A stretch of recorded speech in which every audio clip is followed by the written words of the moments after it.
Assalamualaikum warahmatullahi wabarakatuh. Al-Quran merupakan kitab yang diturunkan kepada umat manusia. Hitopnya adalah umat manusia secara umum.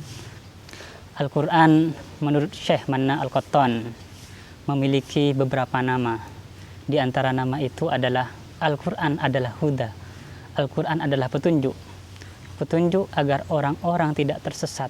Petunjuk agar agar manusia berjalan pada jalan yang telah digariskan oleh Allah Subhanahu wa taala. Kemudian Al-Quran juga disebut sebagai rahmat. Rahmat bagi seluruh umat manusia, lebih-lebih rahmat bagi seluruh mukminin, seluruh orang-orang yang beriman. Kemudian Al-Quran juga disebut sebagai mau'idhah, nasihat. Nasihat agar manusia tidak gersang, agar manusia tidak sedikit pun merasa ditinggal, tidak sedikit pun merasa bingung. Kemudian Al-Quran juga sebagai basyir, kabar yang baik. Kenapa disebut kabar baik? Karena Al-Quran mengabarkan kepada kita bahwa ada kenikmatan, ada pahala yang akan didapatkan oleh manusia bagi mereka yang melakukan amal-amal baik, bagi mereka yang melakukan kebaikan-kebaikan, bagi mereka yang menjalankan perintah Allah Subhanahu wa taala. Al-Quran juga disebut sebagai nadhir, peringatan. Peringatan bahwa amal baik itu mendapatkan pahala, tetapi amal buruk mendapatkan siksa. Oleh karena itu, Al-Quran mengingatkan bahwa nanti manusia akan mendapatkan balasan, dan dari kegiatan, dari aktivitas yang tidak baik, dari perbuatan yang tidak baik tersebut, maka akan mendapatkan siksaan yang pedih. Oleh karena itu, Al-Quran mengingatkan kepada kita. Kemudian Al-Quran sebagai syifa disebutkan di dalam surat Al-Isra ayat 82. A'udzu billahi minasyaitonir rajim. Bismillahirrahmanirrahim. Wa nunazzilu minal Qur'ani ma huwa syifaa'un wa rahmatul lil mu'minin wa la yazidudz zalimina illa khasara. Dan kami turunkan dari Al-Qur'an sesuatu yang menyembuhkan dan rahmat bagi orang-orang yang beriman, dan tidak bertambah bagi orang yang zalim kecuali kesengsaraan. Kemudian di ayat yang lain disebutkan, yaitu di surat Yunus ayat 57. A'udzu billahi minasyaitonir rajim. Bismillahirrahmanirrahim. Ya ayyuhan nasu qad ja'atkum mau'idatum mir rabbikum wa syifaa'un lima fis sudur wa hudaw wa rahmatul lil mu'minin. Dari kedua ayat ini ada kata syifa yang kita bisa ambil sebagai pemahaman terhadap makna syifa itu sendiri. Di dalam beberapa tafsir, di antaranya tafsir At-Tabari, kemudian tafsir Jalalain, syifa di sini diartikan sebagai obat dari kebodohan, obat dari kesesatan. Artinya syifa di dalam Al-Quran sebenarnya bersifat mental, bersifat intelektual, bersifat spiritual. Kenapa demikian? Karena orang yang pikirannya baik, karena orang yang pikirannya positif, karena orang yang pikirannya bagus, yang emosinya bagus, mampu menahan emosi dengan baik, mampu mengelola emosi dengan baik, maka dia akan memiliki kesehatan yang bagus. Begitu juga ketika dia memiliki spiritual yang tinggi, memiliki hati yang bersih, maka tentunya jasmaninya juga ikut sehat. Hal ini sejalan dengan ayat lain. A'udzu billahi minasyaitonir rajim. Bismillahirrahmanirrahim.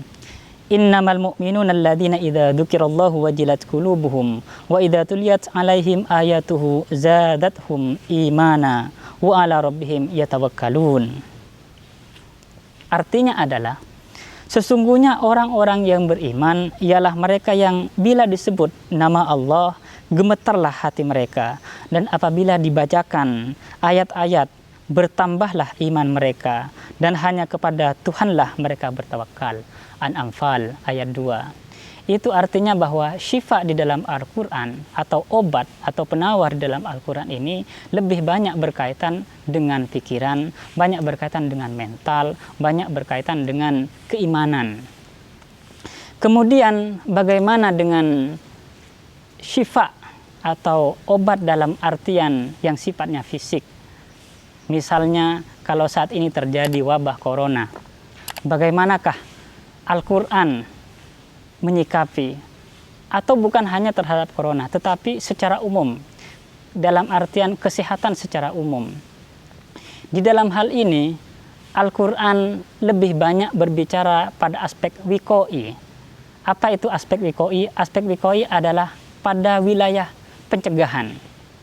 Artinya apa? Kita harus mencegah, kita harus melakukan sesuatu sehingga kita menjadi sehat. Nah, di dalam pencegahan ini kita bisa mengambil beberapa ayat. Di antara ayat tersebut adalah Kulu min thayyibati ma razaqnakum. Makanlah dari sebaik-baiknya rizki yang kami berikan kepada kalian. Jadi di dalam Al-Quran kita sudah dianjurkan untuk makan dari makanan dari rizki-rizki yang memang baik, bahkan yang terbaik. Karena apa? Dari makanan yang baik, maka akan mendapatkan gizi yang baik, vitaminnya baik. Sehingga apa? Segala kebutuhan yang dibutuhkan oleh tubuh kita terpenuhi. Kemudian, ayat yang lain juga menyebutkan, Ya ayyuhan nasu, kulu mimma fil ardi halalan thayyiba. Ini juga berkaitan dengan halalan thayyiba. Artinya apa? Kita harus mengkonsumsi sesuatu yang halal lagi baik. Ingat bahwa di sini bukan hanya halal, tetapi ada baiknya. Ada thayyibah, ada kalimat thayyibah. Dari dua ayat ini, kita sudah bisa memahami bahwa kita agar tubuh kita sehat, kita harus makan dari barang-barang, dari bahan-bahan yang memang baik. Kemudian ditambah lagi dengan ayat selanjutnya, wa kulu washrabu wa la tusrifu. Makanlah dan minumlah kalian wa la tusrifu, dan jangan berlebih-lebihan.